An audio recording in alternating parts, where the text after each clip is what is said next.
Sometimes life grinds you down to nothing. It strips away every last thing you thought you had, until you're standing at a stranger's gate with nothing left to swallow but your own pride. We've all had those moments. Moments where desperation makes you do the unthinkable, makes you ask for help from the one person you swore you'd never go near. When Josie Mallory's father died, he didn't leave her with memories. He left her with debts that could bury a whole town, and a Montana winter was closing in like a frozen fist. Every ranch door in the valley slammed shut in her face, every single one, until she found herself at the end of the road, begging at the gate of Elias Boone. They said he was a giant of a man, with stone-cold eyes and a reputation that made grown men walk on the other side of the street.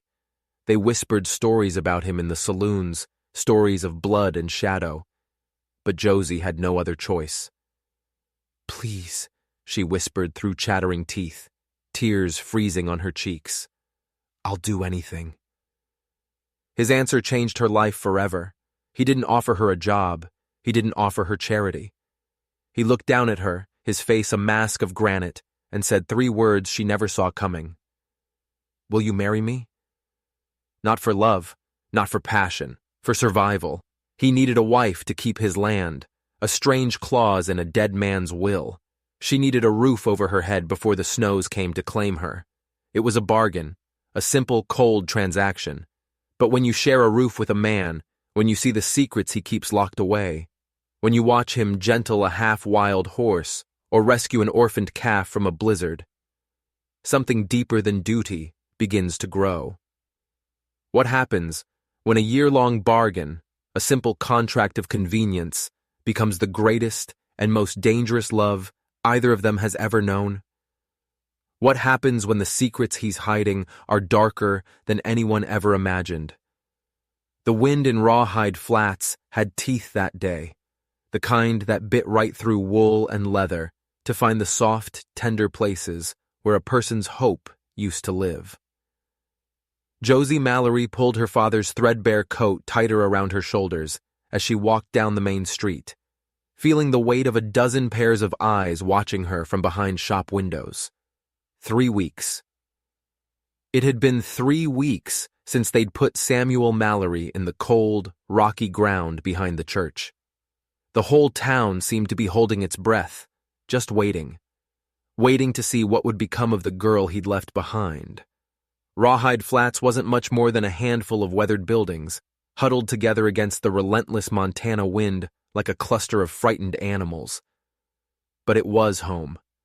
For all her 24 years, it was the only home she'd ever known. The general store where she'd once bought penny candy. The little white church where her mother's voice had soared in the choir before the consumption took her 10 long years ago. The small, drafty cabin on Willow Creek, where she'd nursed her father through his final, pain-racked months. Every memory she had, every piece of her heart, was tied to this place. And now the bank was going to take it all. Josie's cold fingers traced the crumpled notice in her coat pocket. The paper was worn soft from weeks of anxious handling.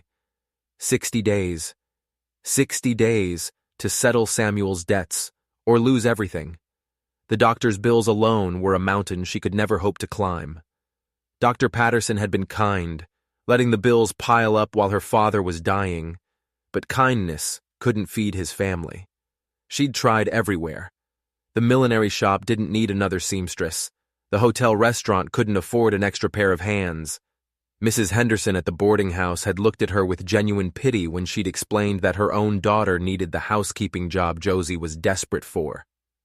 Door after door slammed shut, the same gentle rejections, the same sympathetic smiles that offered warmth but no solution. The men's work, the ranch work that paid better. But no respectable outfit would hire a woman for the brutal labor of a cattle drive, not with winter sharpening its claws. A woman was a liability when the snow was deep and the wolves were hungry. All except one. One name was whispered in town with a mix of fear and respect. Elias Boone. His spread, the Double B, lay 15 miles out of town, a vast kingdom of grass and cattle that stretched all the way to the jagged teeth of the mountains. They said he ran 10,000 head of cattle on land his family had held since before the railroad cut the country in two. They also said he was a hard man, silent as a winter stone and twice as cold. Josie had only seen him a handful of times in her life, a giant who towered over other cowboys like a mountain over foothills. His face was weathered, carved from years under a punishing sun, and his eyes held a distance that spoke of seeing too many of life's ugliest truths. The stories about Elias Boone were the stuff of legend. Some said he'd killed a man down in Colorado and fled north to escape a hangman's noose. Others claimed he was a soldier, a ghost from some forgotten war, that the scars on his hands were from battles no decent person should ever know about. The kindest rumors, the ones whispered by the church ladies, said he was just a man shattered by grief, that his young wife had died in childbirth years ago, taking their infant child with her, and the light in Elias Boone had died with them. But everyone, and they meant everyone, agreed on two things. He was scrupulously fair in his business dealings, and he kept to himself. His ranch was the biggest, the most prosperous, in 3 counties. If anyone could afford to take on an extra hand, even a desperate woman with more grit than experience, it would be him. It was her last chance, her only chance. The ride out to the Double B cost Josie her last $2, money she couldn't spare but had to spend. She dressed in her father's old work clothes, hoping to look capable, not fragile. Her hands shook on the reins, not from the biting cold, but from the cold, hard knowledge that this was the end of the line. The Boone ranch house was a fortress, a solid, imposing structure of log and stone nestled in a valley, protected by the rolling hills. It spoke of permanence, of wealth, of a man who intended for his work to outlast him by generations. She pulled the wagon to a stop at the main gate, her courage faltering as a massive figure emerged from the barn. Elias Boone. He was even bigger up close, at least 6.5 feet tall, with shoulders broad enough to block out the sun. He wore simple denim and flannel, but on his frame, they looked like armor. His face was all hard angles and stern lines, a face that had forgotten how to smile. He approached her wagon with the slow, measured pace of a man who never hurried. His boots crunched on the frost-covered ground, the sound like breaking bones. He looked up at her, and his eyes were the color of a gathering storm. "Miss Mallory." His voice was deep and quiet, a rumble that didn't need volume to command attention. "Heard about your father. My condolences." "Thank you, Mr. Boone." Josie's voice was a mouse squeak. She cleared her throat and tried again, forcing strength into it. "I came to ask about work." Something shifted in his expression. Not surprise, but a subtle tightening around his eyes, like he was bracing for something. "Ranch work?" "Any work. I'm not afraid of hard labor. I learn quick. I can cook, I can clean, I can mend, tend animals. Whatever you need." The words tumbled out in a desperate rush. "I won't ask for much in wages, just enough to—" "No." The single word hit her like a punch to the gut. Her last sliver of hope crumbled into dust. She could feel the weight of those 60 days, of the impossible debt, settling on her shoulders like a shroud. "Please," the word escaped before her pride could snatch it back. "Mr. Boone, I'll do anything. I'm strong. I'm willing. I won't cause any trouble. I promise. Miss Mallory." He held up a hand, and she fell silent. "It's not about your character. I don't hire women for ranch work. It's too dangerous." "But winter's coming. We'll be moving cattle through ice and snow, dealing with wolves and blizzards that can kill a seasoned man in minutes. I will not have your death on my conscience." Tears burned the back of her eyes. She blinked them back furiously. She would not cry in front of this man. She would not give him another reason to see her as weak. But the tears came anyway, hot tracks cutting paths down her frozen cheeks. "I understand," she whispered, her voice thick. "Thank you for your time." She started to turn the wagon, the crushing weight of defeat so heavy in her chest she could barely breathe. She had failed. There was nowhere else to go. The winter would take her, just as it took the weak and the unprepared. Wait. His voice stopped her cold. Josie looked back. He was still there, studying her with those unreadable storm cloud eyes. Something had changed in his expression. A deep, unsettling thoughtfulness had replaced the stern refusal. You said you'd do anything? She could only nod, not trusting her voice. Elias was quiet for a long, heavy moment. His gaze drifted from her tear-streaked face to the vast, empty horizon, and then back again. When he finally spoke, his words were slow and deliberate, as if he were feeling his way through a dark, unfamiliar room. There is something I need, he said, the words seeming to cause him physical pain. It's not ranch work. He paused, wrestling with himself. It's complicated. I don't understand. My father, he said, his jaw tightening, left specific terms in his will, conditions I have to meet if I want to keep this land. Josie stared at him, her heart starting to pound a strange, new rhythm. What was he saying? I need a wife. The words hung in the freezing air between them, stark and unbelievable. Josie was certain she'd misheard him. The wind must have snatched the words away, twisted them into something else. I'm sorry, what? Marriage, he said, his voice flat, emotionless. Legal and binding. The will specifies that I must be married by my 35th birthday. If I'm not, the land, all of it, passes to a cousin of mine in Denver. His hands, she noticed, were clenched into tight fists at his sides. That's 6 months from now. Josie's mind was spinning, unable to process the sheer madness of his words. Marriage? To this giant, silent man? This stranger with ghosts in his eyes and, some said, blood on his hands? Why me? She managed to choke out. Because you need something I can provide, he said, his voice a low rumble. And I need something only you can provide. It would be a business arrangement, nothing more. You'd have a home, security. I'll pay your father's debts. In return, I keep my land. A business arrangement. The words were as cold and hard as the ground beneath her feet. For how long? A year, he said. After a year, we can end it. Quietly. I'll give you enough money to start over, wherever you choose. Or, he shrugged, a gesture that looked oddly vulnerable on such a massive man. We'd see. The practical part of Josie's mind, the part that had stretched every penny and balanced her father's books, started calculating. A year of safety, the debts paid, a roof over her head through the brutal winter that was coming for her. It was a miracle. It was an answer to a prayer she'd been too broken to even whisper. But the woman in her, the part that had once, a long time ago, dreamed of love and tenderness, recoiled. Marry a stranger?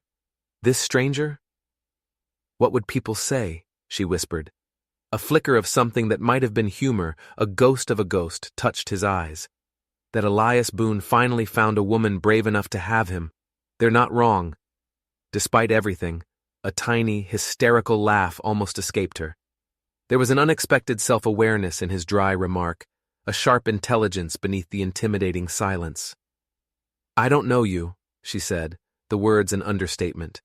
No, you don't. But you know I'm honest in my dealings. You know my word is good. Ask anyone in Rawhide Flats. It was true. For all the dark rumors that swirled around Elias Boone, no one ever questioned his integrity. If he said he would do something, it was done. This is insane, she whispered. Yes, he agreed, his voice flat. But sometimes insane is all you have left. The wind howled, kicking up dust and dead leaves between them. Josie clutched her father's thin coat, studying the man who was offering her salvation in the strangest, most terrifying form imaginable. He wasn't handsome, not in the way of the men in her mother's romance novels. His features were too harsh, his presence too intimidating. But there was something solid about him, something that spoke of bedrock, of reliability buried deep beneath the forbidding surface. And she was out of options. She was standing at the edge of a cliff. and he was the only one offering a hand. "If I said yes," she began slowly, her voice trembling, "what would you expect from me?" "To be my legal wife, to live in my house, to present a convincing picture to the world." He paused. "Beyond that, we would have to figure it out as we went." "And I would be free to go? After a year?" "Free to go," he confirmed, "with enough money to ensure you'd never be in this position again." The offer was impossible. It was terrifying, and it was exactly what she needed. Josie closed her eyes. She saw her father's lonely grave on the wind-swept hill. She saw the stack of unpaid bills that would haunt her no matter where she ran. She saw the coming snow, white and beautiful and deadly. When she opened her eyes, Elias was still watching her, patient, unreadable. When would this have to happen? "Soon," he said. "The legal papers need to be filed with the circuit judge. And winter doesn't wait." Josie took a deep, shuddering breath. The sharp air tasted of snow and desperation and a strange, terrifying kind of hope. In 6 months, she would be 25. She'd spent her entire adult life caring for a dying man, watching her youth slip away one medical bill at a time. Maybe it was time to choose security over sentiment, to choose survival over dreams. "All right," she said, and her voice, to her own amazement, came out steady and sure, despite the storm raging inside her heart. "I'll marry you, Mr. Boone." Something flickered across his face. Relief. Or maybe just the satisfaction of a difficult problem solved. "Elias," he said. "If we're to be married, you should call me Elias." "Elias," she repeated. The name felt foreign on her tongue, like a suit of clothes that didn't belong to her. "We'll go to town tomorrow morning, see the preacher, file the papers with the clerk." He paused, and for the first time since she'd arrived, he looked almost uncertain. "Are you sure about this, Miss Mallory?" "Josie," she said, echoing his own correction. "And no, I'm not sure about any of it, but I'm sure I don't have another choice." He gave a slow, solemn nod. An understanding passed between them, silent and stark. They were two people, backed into two different corners, making the only deal they could. "I'll take care of your father's debts," Elias said, his voice low. "Today. Consider it a wedding gift." Relief, so pure and sudden it made her dizzy, flooded through her. "Thank you." "Drive careful going back to town," he said, his gaze turning to the darkening sky. "Storm's coming." As she turned the wagon around, her mind still reeling, she glanced back. Elias was still standing by the gate, a massive, lonely silhouette against the dying light. Tomorrow, this terrifying stranger would become her husband. The thought should have sent her screaming back to town. But for the first time in months, for the first time since her father had drawn his last ragged breath, Josie felt something that wasn't fear. It was a tiny, fragile flicker in the darkness, and it felt a little bit like hope. The next morning dawned gray and bitter cold. Frost painted delicate, beautiful patterns on the windows of Josie's cabin, patterns that looked like frozen tears. They were a beautiful reminder that winter was no longer coming. It was here. She dressed in the only good dress she owned, a dark blue wool that had belonged to her mother. It hung on her thin frame, a relic from a time of health and happiness. Her fingers trembled as she braided her hair, a tremor born of nerves, not cold. At precisely 8 o'clock, she heard the crunch of wagon wheels on the frozen road. Through the window, she saw him.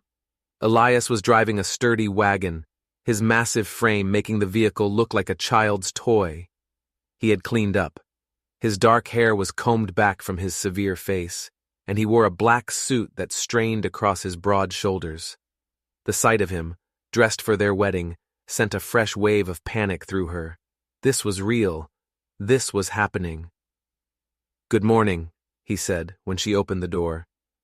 His voice was the same low rumble, but it seemed to echo in the small, empty cabin. "Good morning," she replied.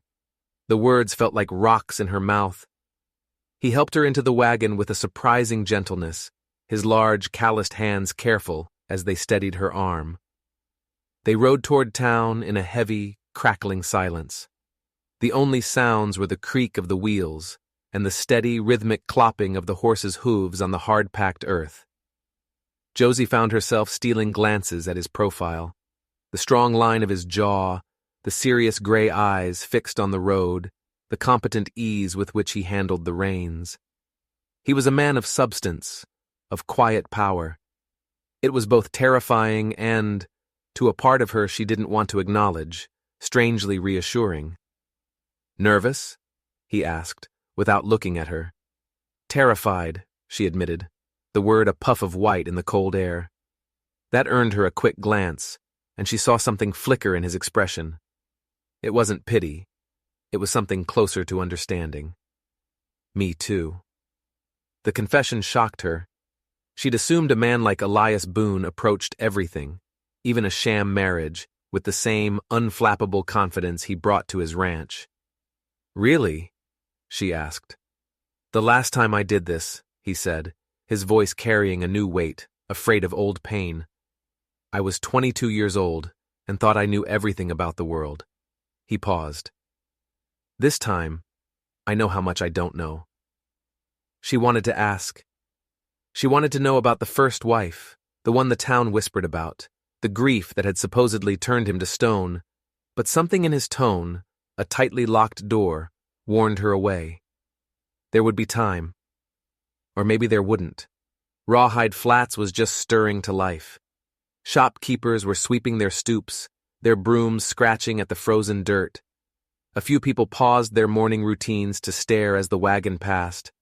Josie could feel their eyes on her, could practically hear the gears of gossip grinding into motion. Samuel Mallory's girl, marrying Elias Boone. The story would be the talk of the town for months. The little white church stood at the end of Main Street. Reverend Matthews, a kind, elderly man with gentle eyes, was waiting for them at the door. Elias must have sent word ahead. "Miss Mallory, Mr. Boone," the preacher greeted them, his smile doing nothing to ease the frantic fluttering in Josie's chest. "A blessed day for a wedding, despite the chill in the air." "Thank you for seeing us on such short notice, Reverend," Elias said. "The Lord's work doesn't keep to a schedule, son," Reverend Matthews replied, his perceptive gaze moving between the two of them. Josie had the uncomfortable feeling that he could see right through their careful facade, right down to the desperate bargain that had brought them to his door. "Shall we proceed?" The inside of the church was dim and hushed. The air smelled of old wood and beeswax. Rows of empty pews stretched toward the simple wooden cross at the altar. Josie had sat in those pews every Sunday of her life. She had sung hymns here, listened to sermons about love and faith and the sacred, unbreakable bond of matrimony.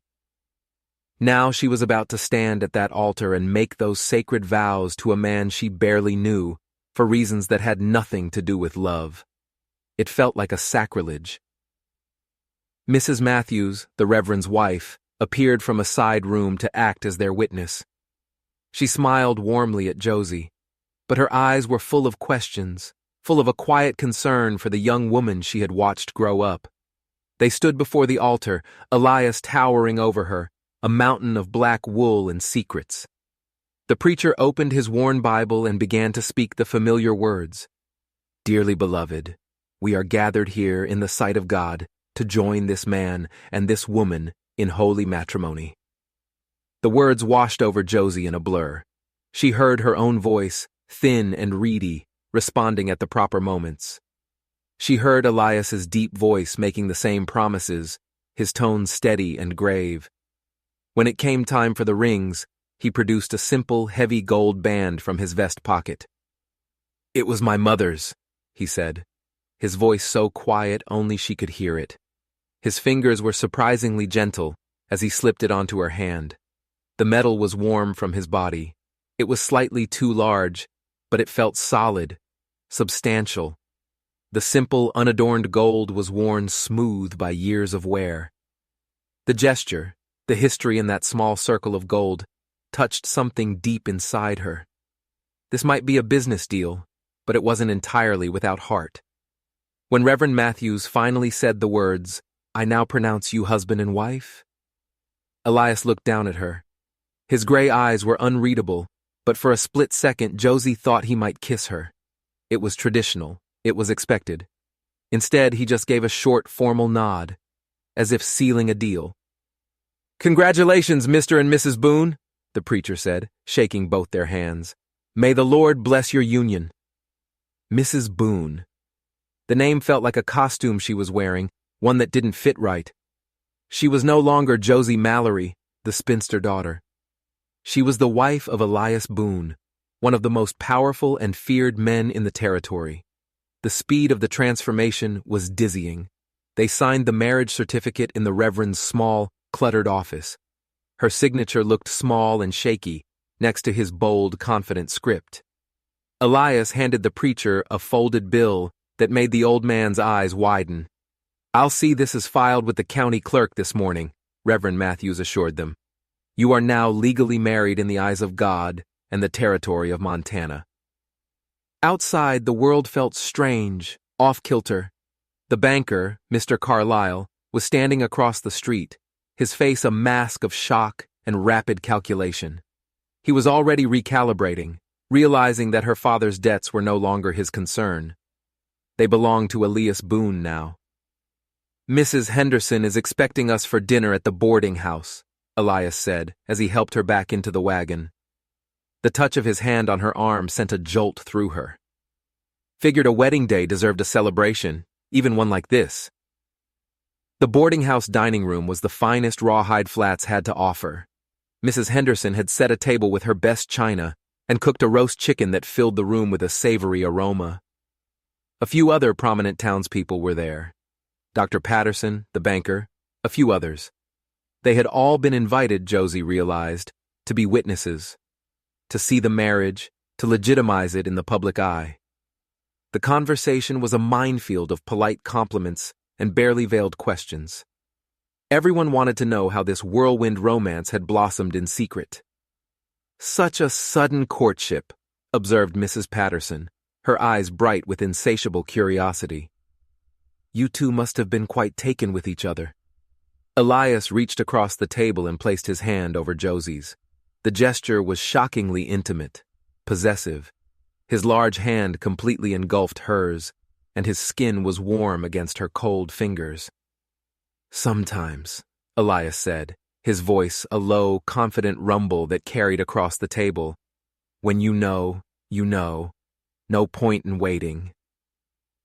Josie felt a blush creep up her neck. He was a surprisingly good actor. Or maybe, she thought with a sudden chill, he wasn't acting at all. The ride back to the ranch was quiet, the sun sinking low in the sky, painting the clouds in shades of bruised purple and orange. The reality of what she had done was finally crashing down on her. She was married. She was moving into a stranger's home. She was bound, for better or worse, to this silent, complicated man. The heavy gold ring on her finger was a constant, undeniable reminder of the vows she'd made but didn't understand. "Second thoughts?" Elias asked, his voice cutting through the quiet. "Third and fourth and fifth thoughts," she admitted honestly. "You?" He glanced at her, and in the fading light, she saw a flicker of something raw and vulnerable in his eyes. "Every single minute since I asked you." He turned his gaze back to the road. "But I meant what I told Mrs. Patterson. Sometimes the practical choice is the right choice." The ranch house looked different now. It was no longer just his house. It was their house. Her home. Smoke curled from the stone chimney, a welcoming plume against the darkening sky. A warm yellow light spilled from the windows. "I'll show you around," he said, his voice suddenly sounding as uncertain as she felt. The house was larger inside than it appeared. A massive main room with a stone fireplace big enough to stand in, a practical kitchen, and a short hallway leading to 3 bedrooms. He led her to the largest of the spare rooms. Her small trunk, containing all her worldly possessions, was already sitting at the foot of the bed. "This will be your room," he said, his voice carefully neutral.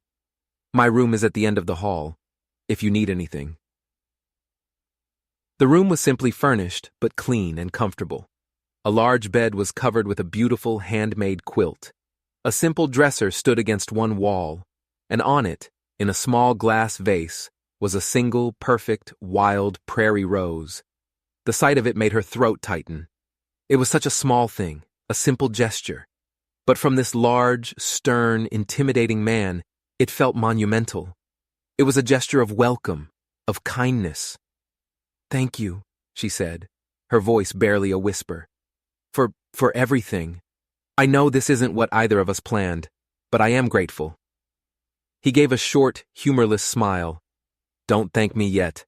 You haven't lived with me long enough to know if it's a blessing or a curse." There it was again, that flicker of dry, self-aware humor. "I guess we'll find out together," she said, and was surprised to find she meant it.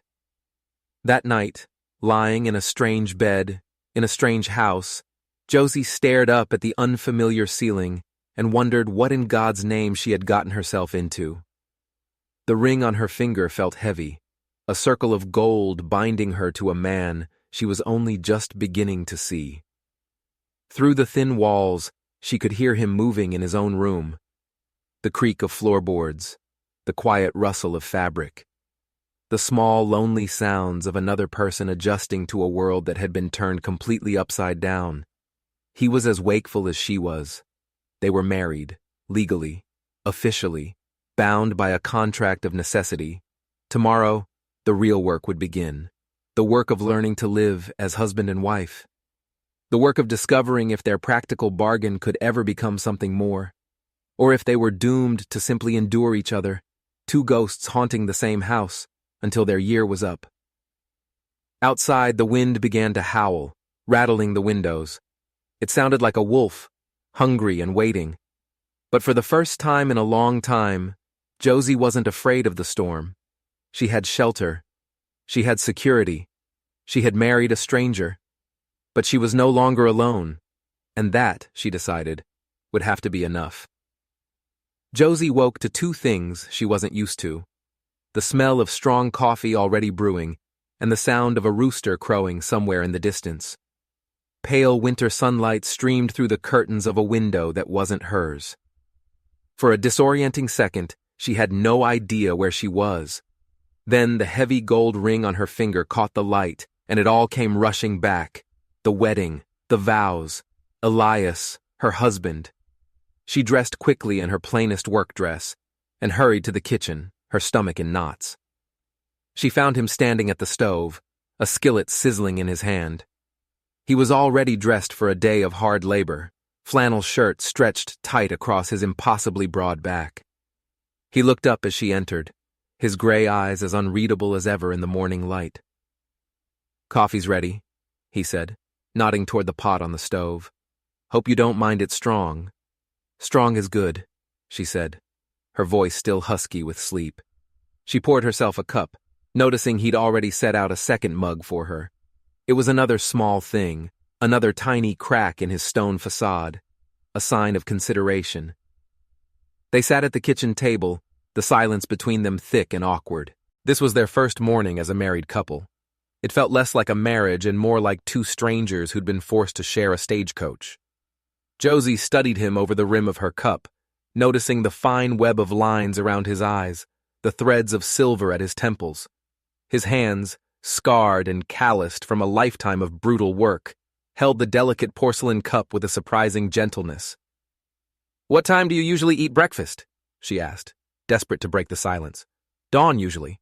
The ranch doesn't wait." He glanced at her, a flicker of uncertainty in his eyes. "But I can adjust, if you prefer a different schedule." "No, I'm used to early mornings," she said quickly. "Papa needed his medicine at first light. I'm used to rising with the sun." At the mention of her father, something in his expression softened almost imperceptibly. He was a good man, Samuel Mallory, honest in his dealings. The simple, unadorned praise eased a knot in Josie's chest she hadn't even known was there. He was, thank you for saying so. After their quiet breakfast, Elias took her on a tour of the ranch itself. The barns, the corrals, the bunkhouse where his hired hands lived. Everything was meticulously organized, ruthlessly efficient. It was the work of a man who demanded perfection from his land, his animals, and himself. "How many men do you have?" she asked, trying to grasp the scale of the operation. 8 year-round, 12 during roundup. He paused by a fence where a line of powerful horses stood, their winter coats thick and glossy. "They're good men. Most have been with me for years." He looked at her, his expression serious. "They know you're my wife now, but they might be shy around you at first. They're not used to having a woman on the property." "I understand. She wouldn't be a liability. She would prove her worth." "They're beautiful animals," she said, genuinely admiring the horses. They were magnificent. A spark of something lit his eyes. Pride. It was the first real, unguarded emotion she'd seen from him. "Bred them myself. Takes patience, but it's worth it." "Could I help?" she asked, the words coming out before she could stop them. "With the animals? I'm good with horses, and I know how to tend to sick livestock." He studied her for a long moment, his gaze assessing. "We'll see," he said finally. "Ranch work is a different beast than keeping a milk cow." It wasn't a dismissal, but it wasn't an acceptance either. It was a challenge. Josie felt the familiar sting of being underestimated. She'd spent 3 years nursing a dying man, managing their finances, holding their world together with sheer grit. She was tougher than anyone in this valley knew. But she held her tongue. She was the newcomer here, the stranger in his world. She would have to earn his respect, not demand it. The day settled into an uncomfortable rhythm. Elias went about his work, a silent, formidable presence on the vast landscape. Josie explored the house, a place that was both hers and not hers. It was clean, functional, but utterly devoid of warmth or comfort. It was a house, not a home. It was a place a man lived, not a place a family thrived. It needed a woman's touch. It needed curtains. It needed color. It needed life. She found her mother's old recipe book in her trunk and spent the afternoon in the kitchen, a space that felt both intimidating and full of promise. If she couldn't win him over with her strength, maybe she could win him over with her cooking. When Elias came in from the cold as the sun began to set, the house was filled with the warm, savory scent of pot roast and fresh-baked bread. "Smells good," he said, his voice a low rumble as he hung his hat by the door. It was the highest compliment he could have paid her. They ate by lamplight, the silence less awkward this time, filled by the clinking of cutlery and the crackle of the fire he'd built in the hearth. "The cooking is good," he said after a few bites. "Very good." Josie felt a small, warm glow of satisfaction. This, at least, she could do. "Tell me about the ranch," she said, emboldened by his compliment. "How long has it been in your family?" A ghost of a smile touched his lips. "My grandfather came out from Missouri in '47 with a wagon, 2 mules, and a barrel full of stubbornness. Fought the weather, the land, everything this territory could throw at him." "And your father?" His expression shuddered slightly. He expanded it. He was a hard man, but fair. He expected perfection, and he usually got it. "Is that where you learned to be so focused?"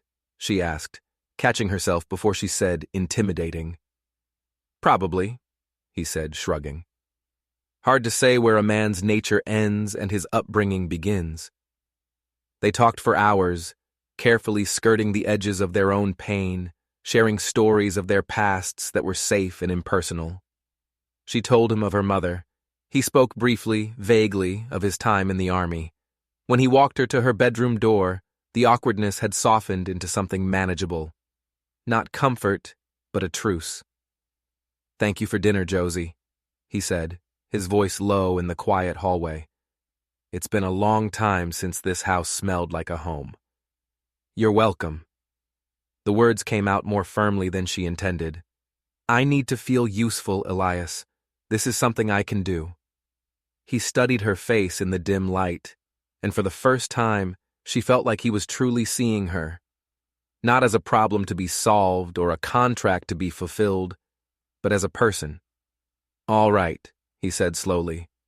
"But don't feel you have to turn your life upside down for my schedule. We both have some adjusting to do." As she lay in bed that night, listening to the quiet sounds of him moving in his room down the hall, Josie felt a sliver of peace. He was reserved, yes. Intimidating, certainly. But he wasn't cruel. There was a deep well of decency in him, buried under layers of grief and caution. She found herself thinking about the woman who had come before her. Sarah. Had she lived in this house? Had she looked out this same window? Who was she? And what had happened to her? The questions hung in the darkness, unanswered. But as the wind howled outside, Josie pulled the warm, handmade quilt up to her chin. She was safe. She had a home, and her husband, the terrifying stranger, had put a wild rose in a vase for her. It was a start. A week later, Josie discovered the secret in the barn loft. She'd been exploring, trying to learn the rhythm and layout of her new world, while Elias was out mending fences on the far side of the property. The loft was dark and dusty, filled with old equipment and forgotten things, and tucked away under a pile of old horse blankets, as if someone had tried to hide it, was a rocking chair. It was a beautiful chair, or it had been once, carved from dark, rich wood, with elegant arms and a gentle curve that spoke of quiet, peaceful hours. But now it was broken. One of the rockers was split, the seat sagged, and the whole thing was covered in a thick layer of dust and sorrow. And then she saw the trunk. It was an old leather trunk, and it wasn't locked. Her hands trembled as she lifted the heavy lid. Inside, neatly folded, were women's clothes, dresses of silk and lace, a beautiful ivory wedding gown, yellowed with age, and underneath it all, a half-finished baby blanket, the knitting needles still stuck in the soft wool. Sarah's things, his first wife's things, carefully preserved and just as carefully hidden away. A shrine to a ghost. "You shouldn't be up here." Elias's voice, sharp and cold as ice, boomed from the barn floor below. It made her jump so hard she nearly dropped the blanket. She looked down to see him standing at the bottom of the ladder, his face a thundercloud. I'm sorry. I was just—" "Come down," he ordered, his voice flat and dangerous, "before you fall and break your neck." Heat flooded her cheeks as she scrambled down the ladder, acutely aware of his furious eyes burning into her back. "I found a rocking chair," she said, when her feet hit the ground, her voice shaking slightly. "It's broken, but I think it could be repaired." Pain, raw and ugly, flashed across his face. "Leave it." "But it's so beautiful. If I could just—" "I said leave it alone!" The words were a gunshot in the quiet barn. His hands were clenched into white-knuckled fists.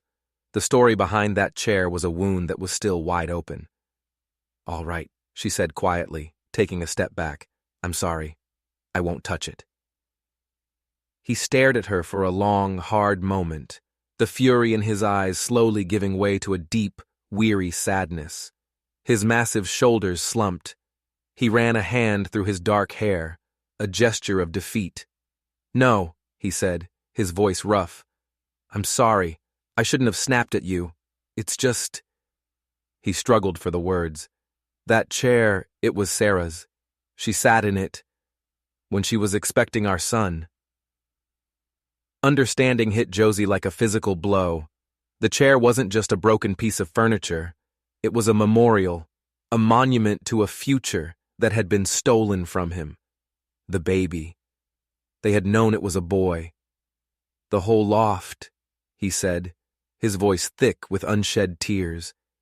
"It's full of her things, his things. I kept meaning to sort through them, but I couldn't bring myself to throw them away, and I couldn't stand to look at them either." "How long has it been?" she asked softly. 7 years? This spring?" His voice was a whisper now, lost in the past. Her name was Sarah. She was 19 when we married.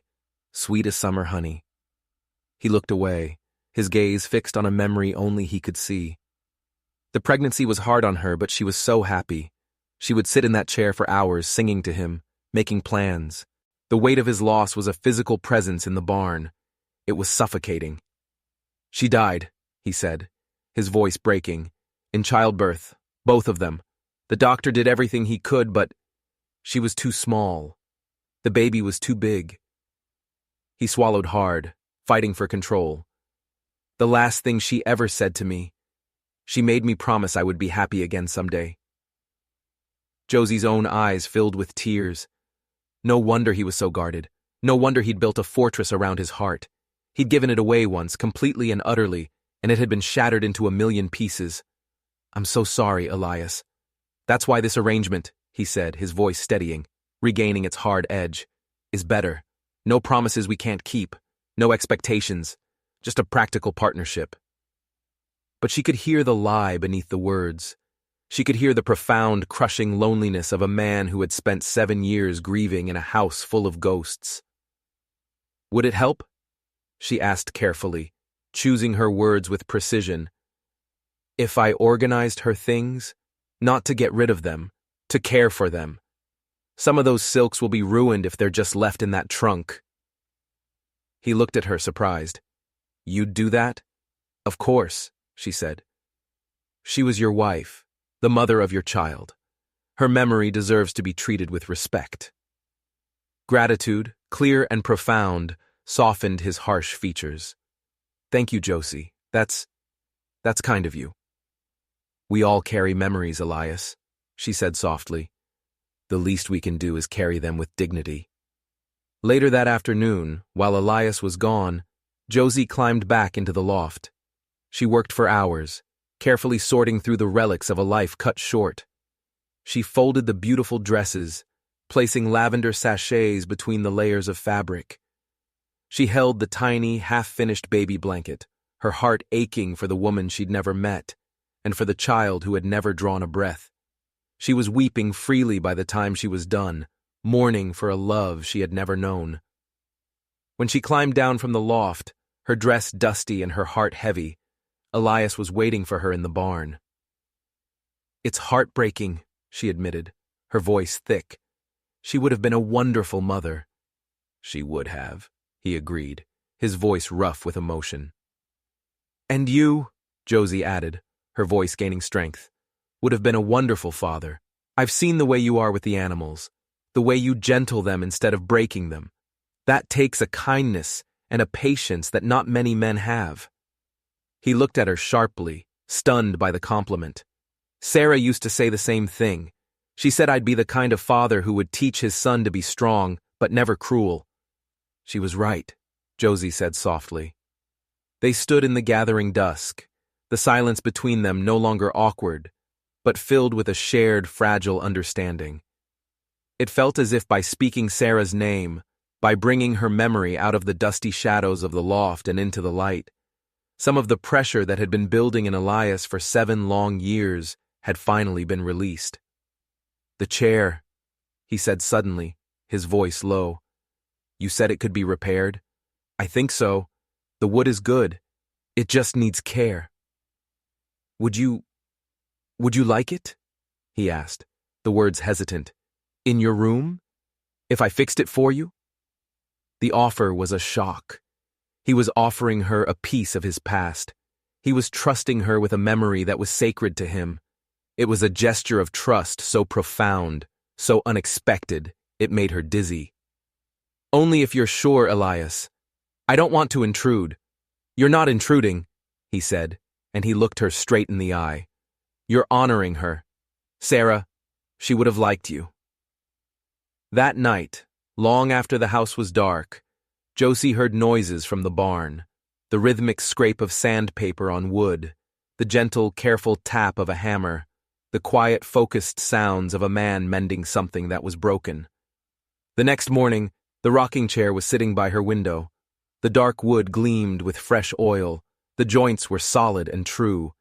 It was beautiful again. On the seat was a small, folded note. In Elias's precise, bold handwriting, it said, "For kindness given and kindness received." Josie sank into the chair. It rocked with a smooth, gentle motion. She looked out the window as the sun rose over the vast Montana landscape, thinking of the woman who had sat in this chair before her, full of hope and love. Sarah Boone was gone, but her presence was no longer a chilling ghost. It was a warm memory. Josie knew she could never replace her. She didn't want to, but maybe, just maybe, there was room in this house, and in this man's heart, for them both. The first real blizzard hit in November, a furious, howling wall of white that swallowed the world. For 6 weeks, Josie and Elias had lived in a state of careful, polite truce. They shared meals, they had quiet conversations that skimmed the surface of their lives like stones on a frozen lake. They were husband and wife in name, but strangers in every other sense. The storm changed everything. It hit at dusk, the wind screaming down from the mountains with a terrifying fury that shook the log house to its foundations. Elias came in from his evening chores caked in snow, his mustache crusted with ice. "Bad one," he said, his voice a low rumble as he stamped the feeling back into his feet. "Could last for days."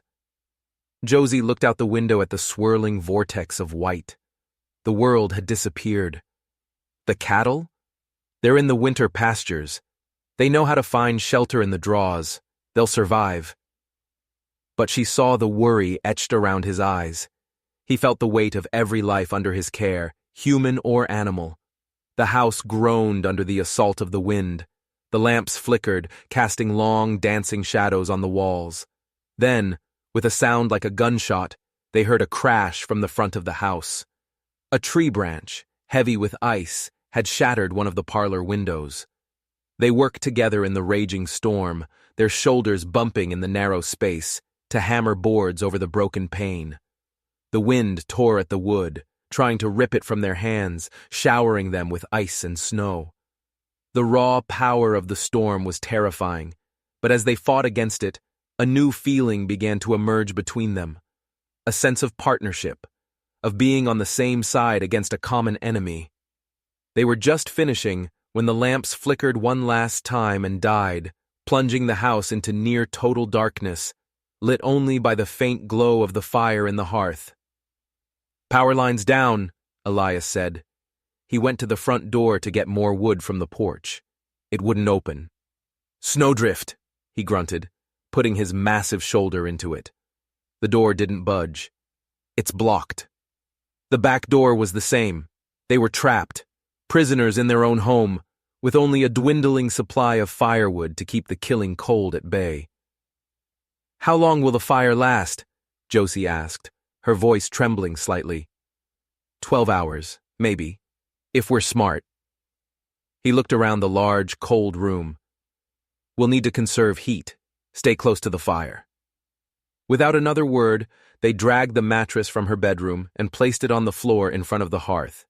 They piled every blanket, every quilt in the house on top of it. The arrangement was shockingly intimate, a necessity born of desperation. "I'm sorry," Elias said, his voice rough in the darkness. "This isn't what you signed up for." "Blizzards aren't anyone's fault," she replied. But it was more than the blizzard.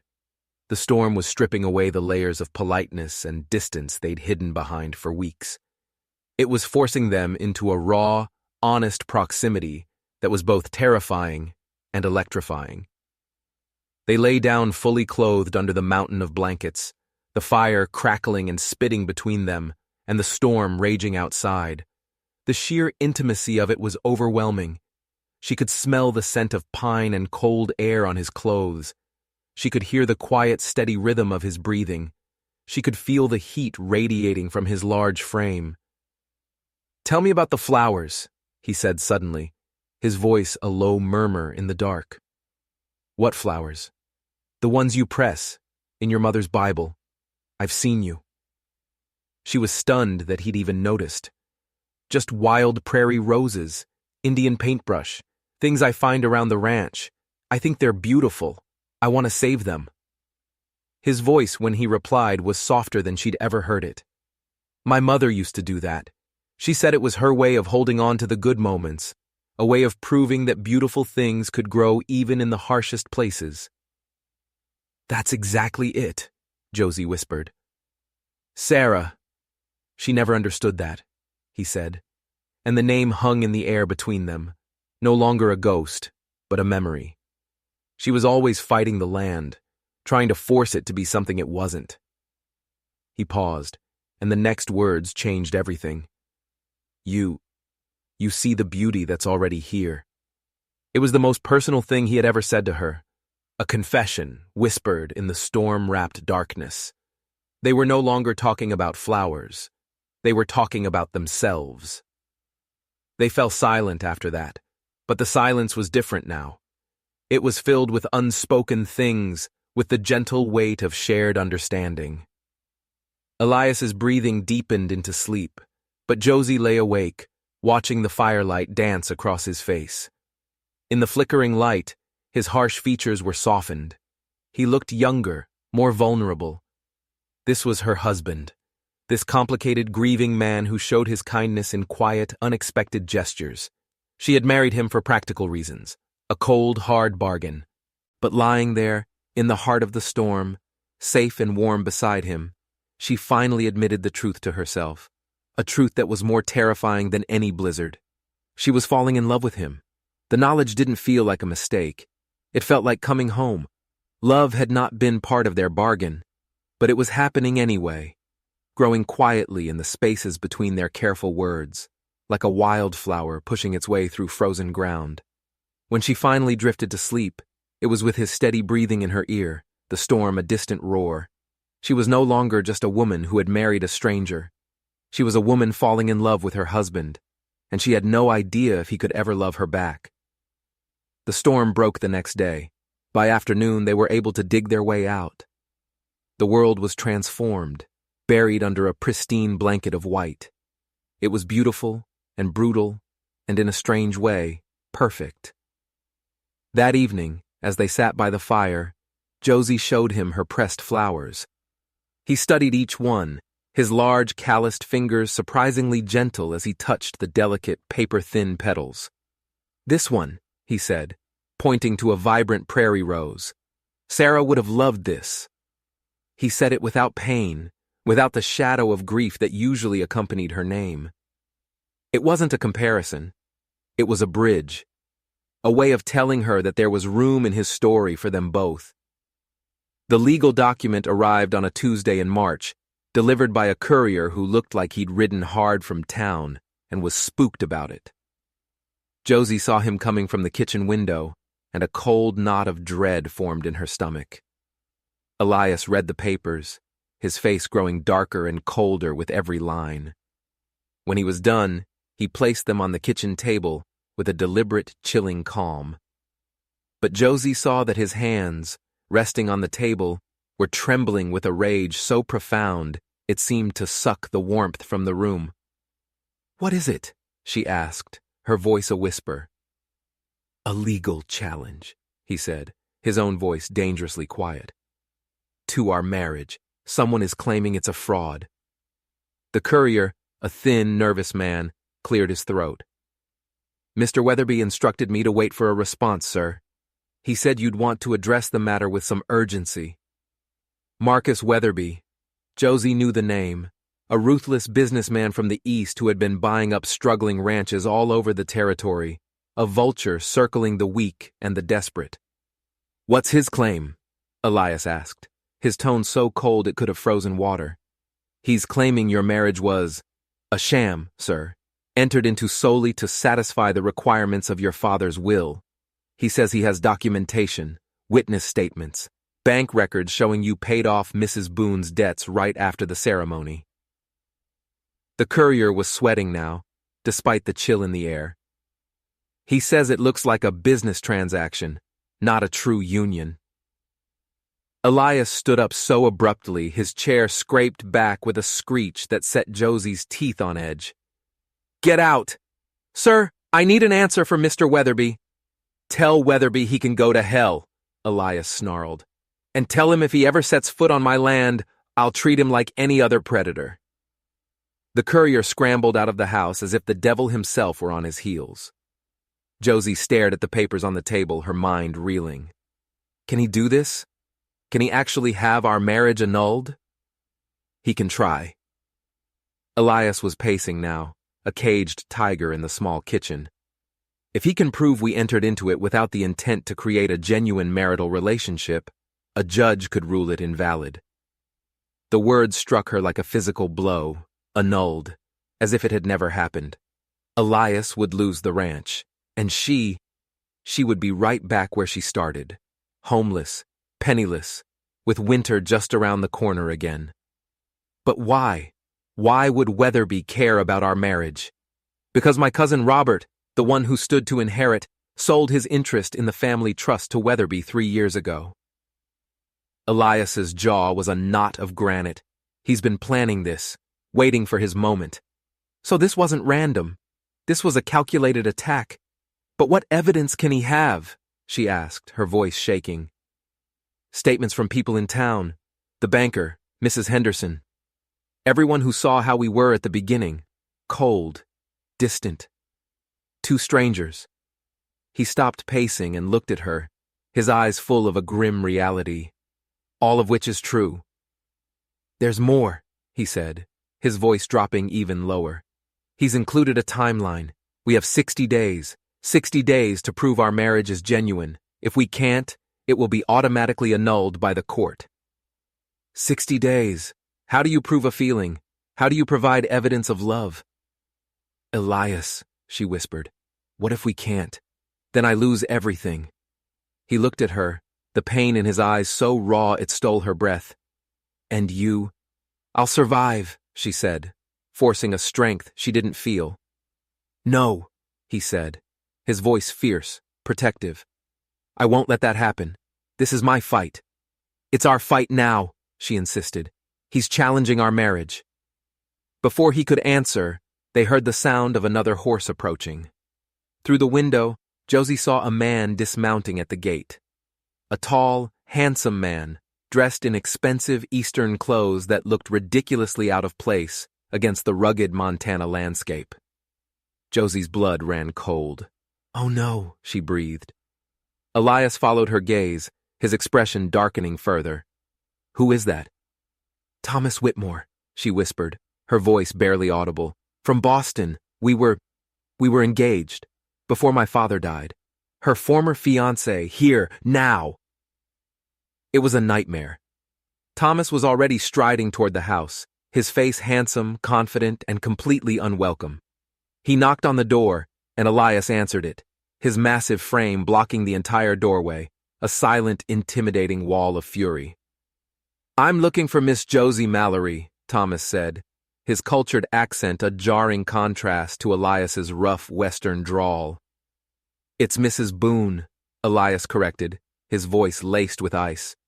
My wife. Thomas's handsome face cycled through shock, dismay, and then a flicker of something else. Calculation. Josie? Is this true? She stepped up beside Elias, suddenly acutely aware of her simple work dress, the flower on her apron, her rough, chapped hands. Thomas, by contrast, was perfect. He was everything she once thought she wanted. Hello, Thomas, she said, her voice tight. Yes, it's true. Elias and I were married in November. But your letter, you said you needed time. I came to help you, Josie, to take you back to Boston where you belong.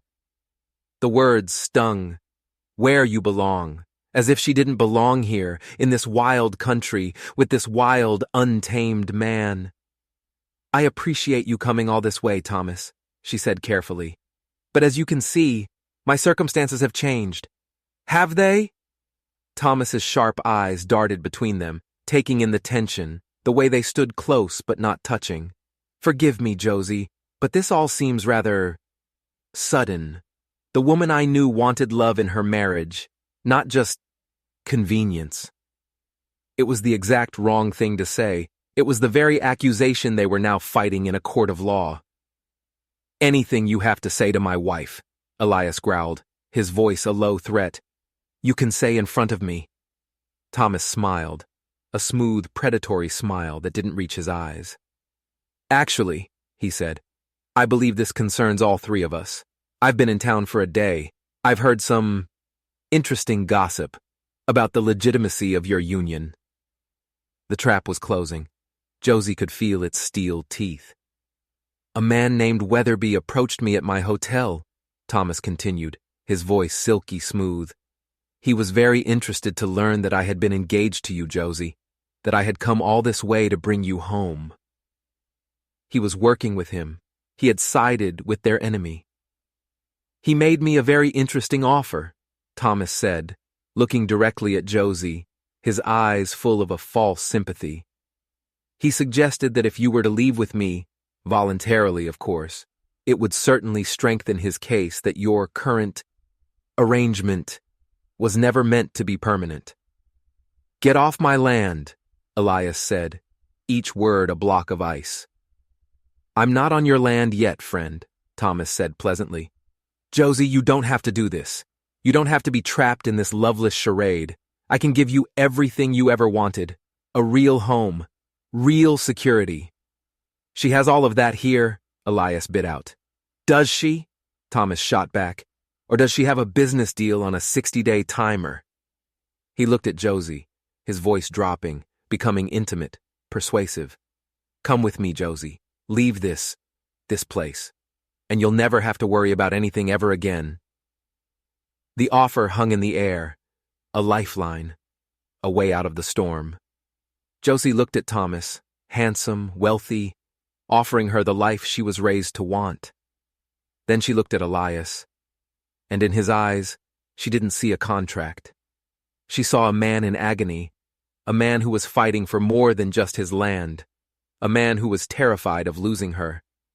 I need time to think, she said, her voice a traitorous whisper. Of course, Thomas said, his smile triumphant. I'll be at the hotel. When you're ready to be sensible, you know where to find me. After he left, the silence in the kitchen was deafening. The legal papers from Weatherby lay on the table between them, an indictment of their fragile, complicated love. You're considering it, Elias said. It wasn't a question. It was a statement of fact, hollowed out by pain. I'm considering what's best for both of us, she snapped, the fear and pressure making her cruel. And running away with him is what's best? Maybe, she cried. At least with him, I know what I'm getting. A husband who actually wants a wife, not just a loophole in a will. Elias flinched as if she had slapped him. The raw hurt in his eyes was like a knife in her own heart. Is that what you still think this is? He whispered.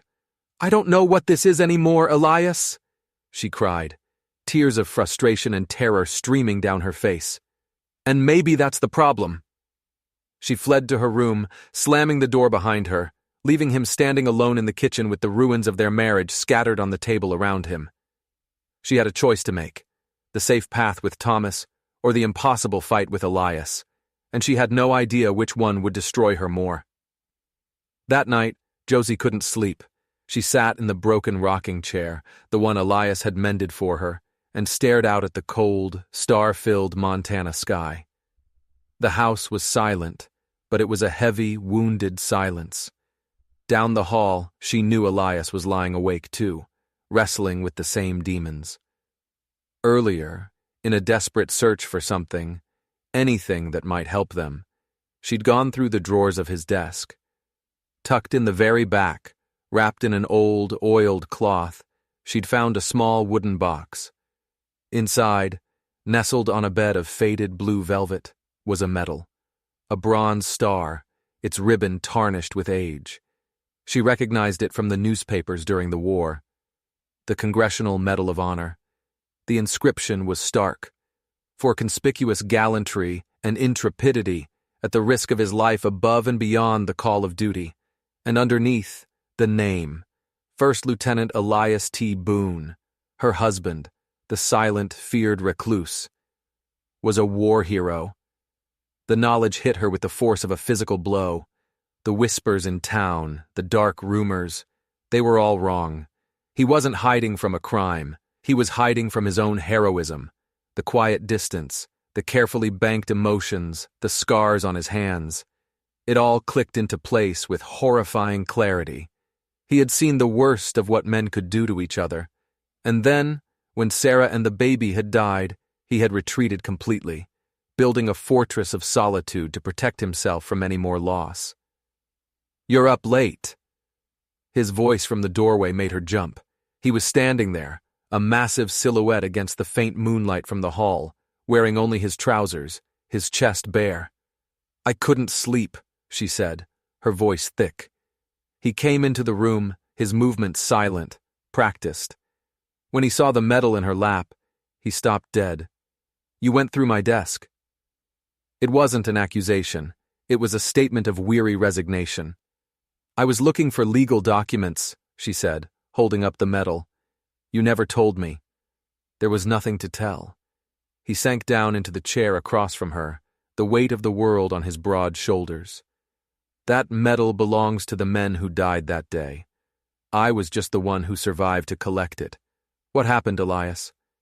For a long moment, she thought he wouldn't answer. Then the story spilled out of him, a torrent of guilt and pain held back for 15 long years. He spoke of a canyon, of a band of Cheyenne warriors, of women and children trapped with them. He spoke of a commanding officer who wanted a massacre, and of his own desperate attempt to negotiate a peaceful surrender. "I went out under a white flag," he said, his voice a low, haunted whisper. "Offered myself in exchange for safe passage for my men and the Indian families. But you survived. The colonel, he ignored our truce. He thought I was a prisoner. He ordered his men to charge." Elias's hands were clenched into fists, his knuckles white in the moonlight. "It was a slaughter. Women, children, everyone. It was my fault, Josie. If I had just followed orders." "They would have died anyway," she said softly. "You tried to save them." "I saved no one," he said, his voice raw with self-loathing. "The men who died that day, they died because of my pride." He looked up at her, his eyes hollowed out by ghosts. "That's when I knew. I knew I was cursed, that anyone who got close to me would pay the price for my mistakes." The confession hung in the air between them, a bridge across the dark chasm of his pain. She finally understood. He wasn't protecting himself from heartbreak. He was trying to protect her. "That's why this arrangement made sense," he whispered. "No feelings. No one else to lose." "You're not cursed, Elias," she said, her voice fierce. "Am I not?" he shot back, his own voice cracking. "Then why is everything falling apart again? Why is Weatherby at our door? Why is your former fiancé here offering to rescue you from the disaster that is my life?" He shook his head, a gesture of complete and utter defeat. "Maybe you should go with him, Josie. Maybe it's the only way to keep you safe. Safe from me." The words were meant to be selfless, but they struck Josie like the coldest winter wind. This magnificent, broken man was trying to send her away, to push her toward safety, because he truly believed he was a poison that destroyed everything he touched. The sheer, tragic loneliness of it broke her heart. "Is that what you want?" she asked quietly. "For me to leave? What I want doesn't matter," he said, his voice flat. "And you think you know what's best for me?" "I know," he whispered, the words tearing from his soul, "that it isn't me." Something inside Josie snapped.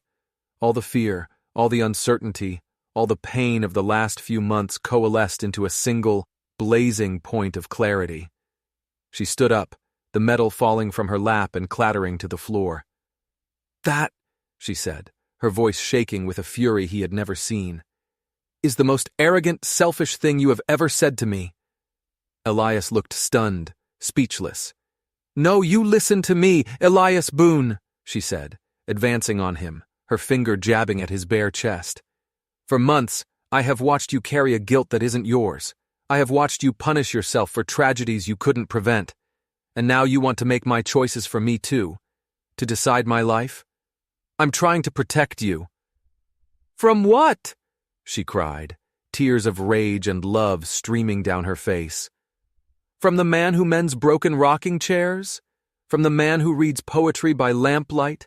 From the husband who has shown me more kindness in a few short months than most people see in a lifetime? Her voice broke. From the man I have fallen in love with? The words hung in the air, a confession that changed the very foundation of their world.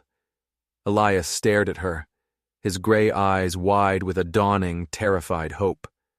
"Josie!" "You want to know what I see when I look at you?" She sobbed. "I don't see a curse. I see a hero who came home from a war and built something good and decent from the ashes. I see a man who loved his first wife so completely that he has been terrified to ever open his heart again. Not because he doesn't have enough love to give, but because he has too much." She was right in front of him now, her hands flat against his chest, as if she could physically push the truth into his heart. "I see my husband," she whispered. "Not a convenience, not a bargain. The man I choose to stand with you, even if we lose this ranch, even if Weatherby wins and we are left with nothing, because having nothing with you is better than having everything with anyone else." He stood up slowly, as if afraid any sudden movement might shatter the fragile, beautiful moment. When he reached for her, his hands were trembling. "I love you," he said, the words rough, torn from the deepest part of his soul. "God help me, Josie, I've been trying not to, but I love you so much it terrifies me." "I love you too," she breathed, the words a release, a surrender. And then he kissed her. It was not the polite, chaste kiss of their wedding day. It was a kiss of desperation and hope, of two broken souls finally finding their other half. It was a kiss that tasted of salt and sorrow and the promise of a new dawn. When they finally broke apart, they were both breathless, their foreheads pressed together in the intimate darkness. "What do we do now?" she whispered. His voice, when he answered, was no longer hollow with despair. It was filled with a new, hard strength, a strength she had given back to him. "Now," he said, "we fight. Together." The courthouse in the territorial capital of Helena was packed to the rafters. The Boone marriage case had become the biggest scandal in 3 counties, a salacious story of a sham marriage, a contested will, and a ruthless tycoon. Josie sat beside Elias at the defendant's table, her hands clenched in her lap. Across the aisle, Marcus Weatherby sat with his smug, ferret-faced lawyer from back east. He gave Josie a small, confident smile, the smile of a predator that knows it has its prey cornered. In the gallery behind him sat Thomas, a silent, handsome vulture, waiting to pick over the bones. The trial was a brutal, systematic dismantling of their life together. Weatherby's lawyer, Hutchkins, called witness after witness who testified to the suspicious speed of their courtship, the coldness of their wedding, the clear financial motivations. The banker, the Reverend's wife, even Mrs. Henderson. Each testimony was another nail in their coffin, painting a damning picture of a fraudulent marriage. When Thomas took the stand, it was devastating. "Josie and I were engaged," he said, his voice full of feigned sincerity. "I came west to rescue her from a desperate situation.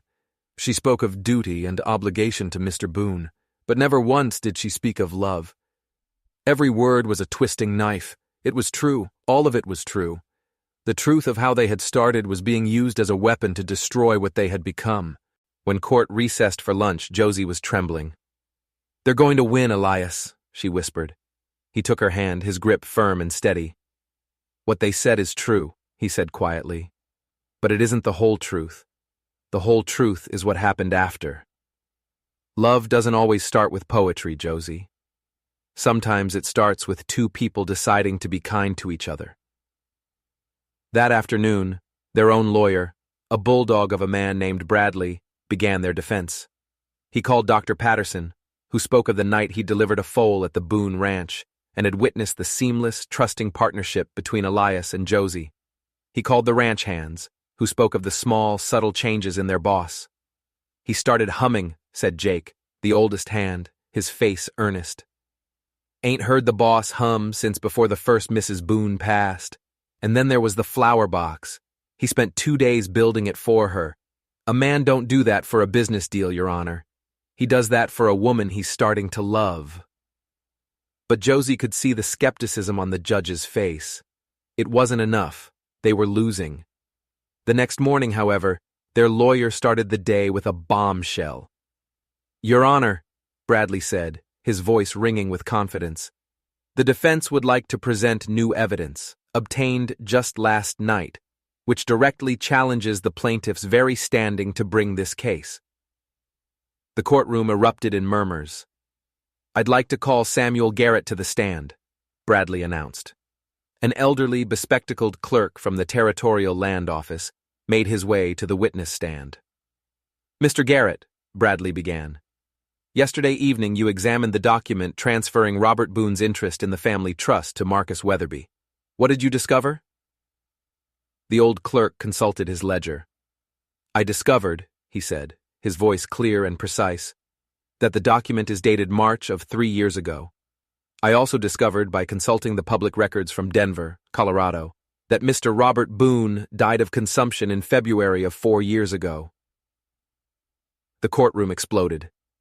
Weatherby's face went white as a sheet. His lawyer was frantically shuffling through his papers, his face a mask of pure panic. "Are you saying," Bradley asked, his voice booming over the chaos, "that the transfer document, the very basis of Mr. Weatherby's claim, was signed by a dead man?" "I'm saying," the clerk replied dryly, "that the signature on that document was supposedly made by a man who had been in his grave for a full year." The judge slammed his gavel, but it was too late. Weatherby's case had just been blown to smithereens. The foundation of his attack was a fraud, but the judge wasn't done. "However," he said, his stern gaze sweeping over the courtroom, "since we have heard extensive testimony regarding the nature of the marriage itself, I am inclined to rule on that matter as well." A hush fell over the room. This was it. "In that spirit," Bradley said, a shrewd gleam in his eye, "the defense calls its final witness, Mrs. Josephine Boone." Josie's heart hammered against her ribs as she walked to the stand. This was her chance, her one chance to tell the whole truth. "Mrs. Boone," Bradley began gently, "please tell the court how your marriage began." She looked at Elias, at the love and trust in his eyes, and she spoke, her voice clear and strong. "It began as a bargain," she said, her words shocking the courtroom. "I was desperate. He was desperate. We made a practical arrangement." She took a deep breath. "But that is not what it is today." She told them everything. About the mended rocking chair, about the pressed flowers, about the blizzard that had trapped them together and thawed the ice around their hearts, about his secret heroism and his devastating guilt. "I learned," she said, tears streaming down her face, her voice never faltering, "that my husband is a man who reads poetry by lamplight, who rescues orphaned animals, who carries the weight of the world on his shoulders because he believes it's his duty. I learned that love doesn't always announce itself with trumpets. Sometimes it grows quietly, in the harshest of soils, until you realize it's the most beautiful, precious thing in your world." Bradley asked his final question. "Mrs. Boone, if this court were to annul your marriage today, what would you do?" Josie looked directly at the judge, her heart in her eyes. "Your Honor," she said, her voice ringing with unshakable conviction, "I would walk out of this courthouse, find my husband, and I would ask him to marry me all over again. Not for land, not for security, but because I love him, because he is my home." The courtroom was utterly silent. The judge looked down at them from his bench, his stern face unreadable. The pause stretched for an eternity.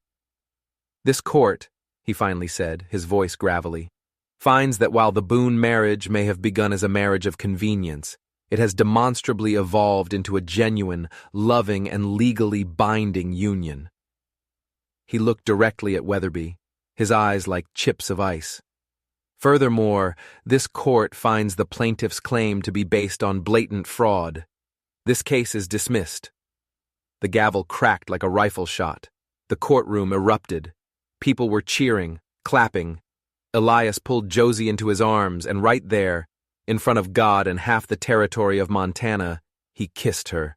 A deep, soul-shattering kiss that sealed their victory and their love. "Mrs. Boone," he murmured against her lips, his voice thick with emotion. "I do believe we have scandalized the entire territory." "Good," she whispered back, laughing through her tears. "It's about time this marriage became something worth gossiping about." They had won. Not just the ranch, not just the case. They had won each other. Spring came to the valley, melting the snow and painting the grasslands with the vibrant colors of wildflowers. A year had passed since Josie had first arrived at the gates of the Double B, a desperate woman with nothing but the clothes on her back. Now, she was the mistress of the most prosperous ranch in the territory. More than that, she was the wife of a man who adored her. The careful distance had melted away, replaced by an easy, laughing intimacy that filled the old log house with a warmth it hadn't known in years. Elias had built her a cradle, carved from dark, rich wood during the long winter evenings. It sat in their bedroom, no longer his room and her room, but their room, waiting. A beautiful, hopeful symbol of the future they were building together. One perfect May morning, Josie stood in her kitchen, a secret smile playing on her lips. She hadn't told Elias yet. She wanted to be sure. But for a week, the smell of his strong morning coffee had sent her running for the porch. He came up behind her, wrapping his strong arms around her waist, his chin resting on her shoulder. "Admiring your empire?" he teased, his voice a warm rumble against her ear. "Thinking how much can change in a year," she said, leaning back against his solid chest. "Good different, I hope." "The best different," she said, turning in his arms to kiss him. "Elias, I have something to tell you." He saw it in her eyes before she even said the words. Hope, joy, and a touch of terrified wonder dawned on his face. He knelt before her, his large, calloused hands resting gently on her stomach, as if he were praying. "Are you sure?" he whispered, his voice thick with an emotion so profound it took her breath away. "I'm sure," she said, her own eyes filling with tears of pure happiness. "Dr. Patterson's calculations say, a harvest baby, due in late fall." He rested his forehead against her, his shoulders shaking with silent, grateful sobs. "I never thought," he choked out, "after Sarah, I never thought I'd have another chance."